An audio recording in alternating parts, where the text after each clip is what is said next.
네, 안녕하세요. 저는 오늘 청년기후긴급행동 기후불복종 형사재판 파기환송심 최종선고 기자회견 사회를 맡은 청년기후긴급행동의 김채원입니다. 먼저 오늘 시간 내서 참석해주신 연대자분들과 기자분들께 감사의 말씀 전합니다. 첫 번째 순서로 오늘 재판과 관련해 변호인단 김보민님의 설명을 청해 듣도록 하겠습니다.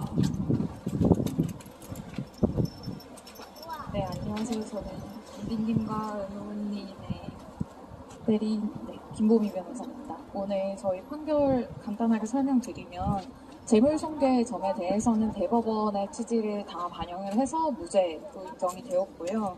집시법 위반의 점에 대해서는 저희가 집회시위법 자체가 지금 표현의 자유를 제한하고 집회시위의 자유를 제한한다라는 점에 대해서 위헌적인 부분이 있다라는 주장을 했었는데 그 부분에 대해서 인정되지 않았고 집시법 위반의 점에서 또 다른 주장을 했었던 점은 정당행위에 해당한다라는 것과 긴급피난에 해당한다, 목적의 정당성이 있고 이런 부분에 대해서 주장을 했으나 이 부분에 대해서 받아들여지지 않았기 때문에 이 부분이 좀 큰 아쉬움이 남고, 선고에 대해서 일단 말씀드리면 처음에 은호님, 은비님 각각 200만원, 300만원의 벌금형이 나왔었는데 이번 파기환송심에서는 벌금형이 감액이 되어서 100만원, 150만원 이렇게 감액이 됐고요. 1년의 집행유예가 선고가 됐는데 사실 벌금형의 집행유예가 나오는 경우가 흔하지 않아서 집행유예가 뭔지 잘 모르시는 분들이 계신데 쉽게 자유형, 구속 이런 거에 대해서 집행유예가 나오면 징역 1년에 집행유예 2년 이렇게 나오고, 원래는 징역 1년에 살아야 하나 2년 동안의 집행유예 기간에 다른 사고가 발생하거나 다른 형사범죄가 생기지 않는다면 그 2년이 지나면 이 선고의 효과가 없어진다, 이런 뜻이에요. 그래서 벌금형의 집행유예도 마찬가지로 그 1년의 집행유예 기간 동안에 다른 형사사건이 생기거나 하지 않는다면 그 1년이 지나면 선고했었던 이 벌금에 대한 선고가 효과가 사라지는 거를 말하는 겁니다. 벌금에 대한 집행유예 1년의 선고가 나왔습니다. 솔직히 너무 오랜 시간 은호님이랑 은비님이 고생을 하셨었고 아쉬움이 남기는 하지만 그래도 판사님은 나름대로 은호님과 은비님의 행위에 대해서 충실하게 판단을 하신 것으로 생각은 됩니다. 그럼에도 여전히 사실 은비님과 은우님의 행위가 목적의 정당성이 저는 충분히 있다라고 인정을 받아야 된다 생각하기 때문에 정당행위랑 긴급피난 부분에 대해서 인정이 되지 않았고, 그 부분에 대해서는 좀 더 자세하게 판단을 해주셨기를 바랬는데 그 부분이 부족했었던 것 같다라는 아쉬움이 조금 남기는 상황입니다.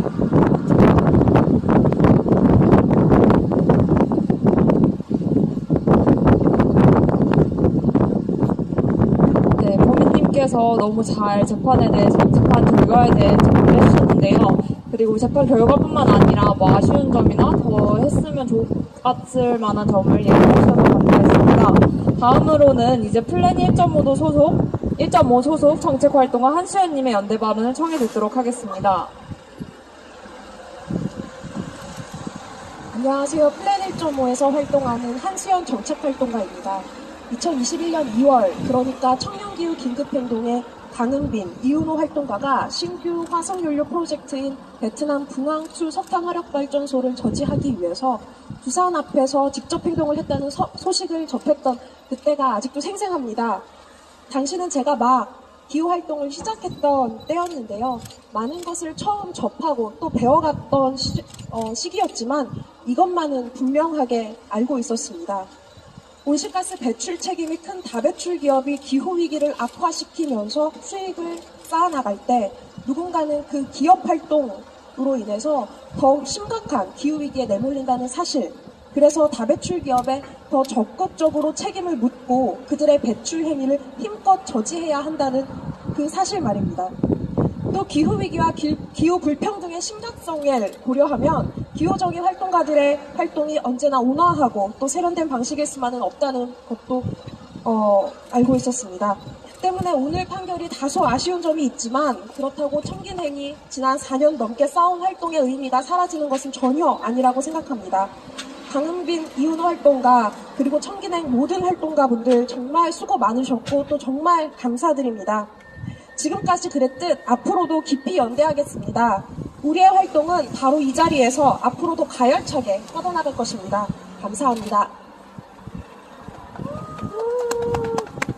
네, 현수연님께서 이제 그 활동을 시작하실 때 이런 일을 접하시고 또 어떻게 활동을 이어나가셨는지 그리고 우리 활동이 어떤 의미를 가지는지에 대해 얘기를 잘해주셔서 너무 감사했습니다. 다음은 재판 당사자이자 청년기후인격행동 활동가인 강은빈님 아버지 강강원님의 발언을 청해 듣도록 하겠습니다. 안녕하십니까. 저는 4년 동안 이 법전투쟁 과정을 가까이서 지켜보게 된 계기가 가족이라는 이유로 이런 상황들을 같이 공유하면서 지금까지 이렇게 왔던 시간들이었습니다. 긴 시간 동안 마음 졸이고 또 어떻게 이런 과정들이 이어지고 있는지 현장을 가까이서 보게 된 그래서 저한테는 좀 많은 공부를 하게 되고 또 많은 것을 배우게 된 기회여서 너무 감사합니다. 한 두 가지 정도 좀 생각을 많이 했던 것은 첫 번째 선고에서 어떤 결과가 나왔고 그 과정 가운데 처음이어서 많이 마음을 많이 이렇게 졸였는데 두 번째 재판에서 외국의 여러 판례들을 굉장히 의미 있게 그들이 공부하게 되고 그 과정이 이 법정투쟁에 굉장히 힘을 갖게 되고 또 그거로 인해서 또 의미 있는 또 결과를 또 저들이 얻었던 것을 제가 보면서 지금 우리가 한 4년 동안 우리가 이 법정투쟁을 하고 있지만 이게 벌써 수십 년 전부터 이런 투쟁을 이어왔던 지구 반대편에 많은 사람들의 그 시간들, 노고들 그들이 우리와 연결되어 있구나 그 생각을 참 의미 있게 생각했습니다. 그래서 먼저 그런 판례를 만들었던 사람들의 희생이 있었고 그래서 또 우리는 또 지금 한국 사회에서 또 이 일을 하고 있는 동안 그들과 연결되어 있고 또 지금 우리가 싸우는 이 과정들이 또 청년들이기 때문에 거의 이 주체들은 대부분 평생을 또 그런 길을 걸어갈 거를 생각하니까 좀 희망을 좀 가질 수 있겠구나. 지금은 우리가 보이지 않아도 우리가 이 걸음들이 반드시 또 다음 후대에 또 같이 이 걸음을 하는 분들에게 우리의 걸음을 또 무게 있게 실어서 우리가 넘겨줄 수 있는 그런 가치 있는 일이다 생각해서 가족을 두고 이렇게 옆에 있는 특히 부모로서 이 과정을 지나는 동안은 마음이 많이 이렇게 어두운 밤을 많이 이렇게 지세요. 근데 저뿐이겠습니까? 저는 그래도 대놓고 이런 일을 또 긍정하는 사람이지만 이런 마음에 동의가 안 되는 부모들은 또 얼마나 많은 시간을 아파하면서 또 갈등하면서 보낼 텐데요. 그 아픔의 무게는 또 이 청년들이 고스란히 또 어둠으로 지고 또 이 길을 할 텐데 그 마음이 저한테 많이 좀 다가왔던 시간이었어요. 그런데 그 시간 동안 저도 청년들도 많이 단단해지고 더 지혜로워지고 그 과정을 또 저들이 겪으면서 이거는 아깝지 않은 시간들을 지냈다 그런 생각을 좀 하게 됐습니다. 그게 제 마음에 참 이렇게 부모로서 가졌던 심적인 마음을 꼭 감사하고 싶은 두 분은 이 변호사님하고 이 변호사님 너무 마음을 다해서 이 귀한 투쟁에 함께 해주신 그 헌신을 잡는 감사하게 생각하고 인사를 드리고 싶었습니다. 예, 고맙습니다. 네, 가족이자 아버지로서 그런 느끼셨던 것들에 대해 얘기를 해주시면서 또 마지막 울컥하셔서 저도 좀 마음이 많이 찡해졌는데요. 또 이렇게 저희에게 또 응원과 힘을 많이 주셔서 감사한 발언이었습니다. 다음으로는 저희가 준비한 기자회견문을 낭독하겠습니다. 기자회견문은 규리님과 수아님께서 낭독해 주시겠습니다.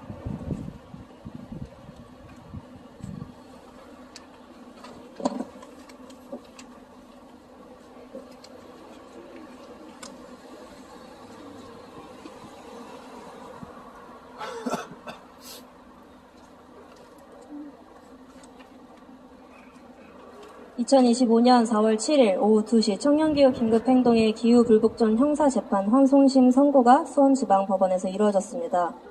2021년 9월 15일 수원지방법원의 성남지원에서 열린 1심 첫 재판부터 오늘까지 이어져 온 재판입니다. 이웃나라 베트남에 석탄발전소를 수출하려는 한국 정부와 기업들의 행보에 반대하기 위해 청년기후 긴급행동이 시행한 분당 두산타워 직접 행동 이후 약 4년이라는 시간이 흐른 것입니다. 오늘 재판부는 재물손괴죄 혐의에 대하여는 대법원의 파기환송 주문에 따라 무죄를 인정하였습니다. 집회시위법 위반 혐의에 대하여는 기존 1심과 2심에서 내려진 벌금 500만 원에서 절반 감액된 250만 원이 집행유예 1년과 함께 선고되었습니다. 그동안 청년기후 긴급행동이 묵묵히 걸어온 발자취를 돌아봅니다. 2021년 2월 28일 바람이 유독 거셌던 날이었습니다. 분당 정자동 두산타워 앞에 10명 가까운 청년기후 긴급행동 활동가들이 모였습니다. 그중 2명의 활동가가 두산 로고 조형물 위에 올라섰습니다.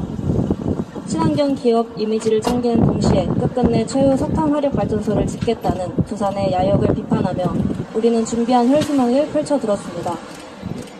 청년기후 긴급행동뿐만 아니라 국내외 많은 시민사회 구성원들과 환경단체들이 붕황2 수출 사업에 반대했습니다.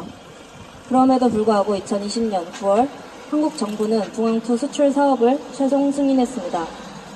해당 지역은 앞서 완공된 붕황1 석탄 활적 발전소로 인해 이미 막대한 생태계 피해와 공동체 파괴를 겪은 곳이었습니다. 주민들은 빗물과 오물물을 먹지도 쓰지도 못하고 생활비의 3분의 1을 들여 생수를 사 먹어야 하게 됐습니다. 발전소 인근 주민들은 강주 이주를 해야 했을 뿐만 아니라 뇌졸중이나 암에 걸리게 됐습니다. 우리는 국가가 기후위기를 인지했음에도 불구하고 무책임하게 설악화력발전소를 수출하는 모습을 그저 보고만 있을 수는 없었습니다. 이에 청년기후 긴급행동은 붕황팀을 꾸리고 붕황2 저지 선언문을 발표하였습니다. 이후 붕황2 사업에 참여하는 한국전력공사, 수출입은행, 두상중공업, 삼성물산, 하나은행을 대상으로 공개 질의서를 발송했습니다. 사업 철회를 결정한 하나은행을 제외한 모두가 묵묵부답이었고 끝내 2021년 2월 18일 청년기후긴급행동은 당시 분당에 새로 지어진 두산타워에서 직접 행동을 벌였습니다. 친환경 기업 이미지를 내세우던 두상중공업의 로고 론사인 구조물을 녹색 수성 페인트로 스프레이로 칠해주었습니다. 대기업의 그린워싱을 폭로하고 당시 곧 착공 예정이었던 붕황2 수출 사업의 과거를 세상에 널리 알리기 위함이었습니다. 2021년 7월 2일 500만원 벌금형이 약식 명령으로 선고되었고 청년기후긴급행동은 정식 재판을 청구했습니다. 법정을 무대 삼아 붕황2 수출의 문제를 제기하고 기후위기 시대 정부와 기업들의 행태를 증언하기 위해서였습니다. 형사재판에 뒤이어 두산중공업은 청년기후긴급행동에게 1,840만 원에 달하는 손해배상 청구 소송을 제기했습니다. 두산은 이로 인해 회사의 이미지가 크게 손상되었고 원고 회사의 임직원들은 정신적으로 큰 충격을 받음은 이루 말할 수 없다라는 입장을 밝히기도 했습니다. 청년기후긴급행동은 두산과의 긴 법정 공방 끝에 2023년 5월 3일 민사소송 기각 판결을 얻어냄으로써 승소하였습니다.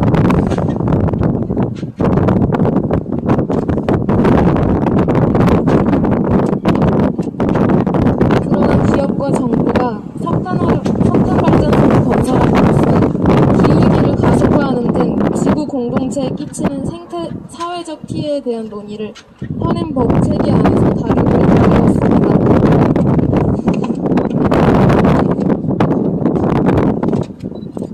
2022년 1월 19일 형사 1심 판결에서는 재판부는 피고인들이 공익에 헌신한다 하더라도 그 활동은 어디까지나 법 질서의 테두리 안에서 이루어져야 할 것이다라고 판단하며 500만 원 벌금형을 선고했습니다.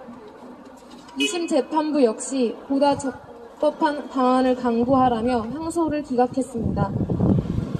청년기후 긴급행동은 상심하지 않고 대법원의 문을 두드렸습니다. 2023년 7월 19일 대법원에 지구법학자의 의견서가 제출되었습니다. 그리고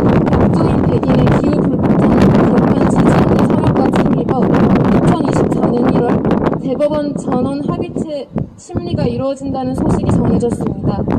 전원합의체에서는 중대한 공공의 이해관계와 관련되거나 국민적 관심도가 매우 높은 사건, 우리 사회의 근본적 가치에 관한 결단을 제시할 만하거나 역사적으로 사법적 평가가 필요한 쟁점을 다루는 사건에 한해 심리를 합니다. 전원합의체는 내부적으로 3차례에 걸쳐 청년기후 긴급행동의 사건을 검토했고 마침내 2024년 5월 30일 대법원 판결이 이루어졌습니다. 대법원은 형법상 재물손괴죄를 쉽게 인정한다면 표현의 자유를 억누를 수 있어 죄를 쉽게 인정할 것이 아니라는 판결과 함께 사건을 파기환송하고 고등법원으로 되돌려 보냈습니다. 우리는 대법원 앞에서 함께 외쳤습니다. 우리는 원한다. 지구 공동체를 위한 법 질서를. 분당 두산타워 직접 행동 이후 4번의 봄을 맞으며 청년기후 긴급행동은 많은 경험을 했고 또 많은 변화를 겪었습니다. 이제 청년기후 긴급행동은 생체 정치 공동체로서 국내 마지막 석탄 발전소가 지어진 삼척에 뿌리를 내려 주민들과 함께 새로운 꿈을 꾸고 있습니다. 또 언젠가는 올해 완공 예정인 궁항2 석탄 발전소 현장에 방문해 주민들을 만나고자 합니다. 결코 쉽지 않은 여정이었습니다. 때로는 외롭기도 하고 서툴기도 했지만 뜻을 함께한 사람들의 이어 달리기 덕분에 우리는 오늘 이 자리까지 올 수 있었습니다. 비록 분당 두산타워 앞에서 벌인 직접 행동으로 이어진 재탄 투쟁은 이 자리에서 끝을 맺을지라도 청년기후 긴급행동은 살고 싶은 삶과 관계를 직접 읽으며 민주공화국 너머의 생태공화국으로 향하는 여정을 이어나가겠습니다. 감사합니다.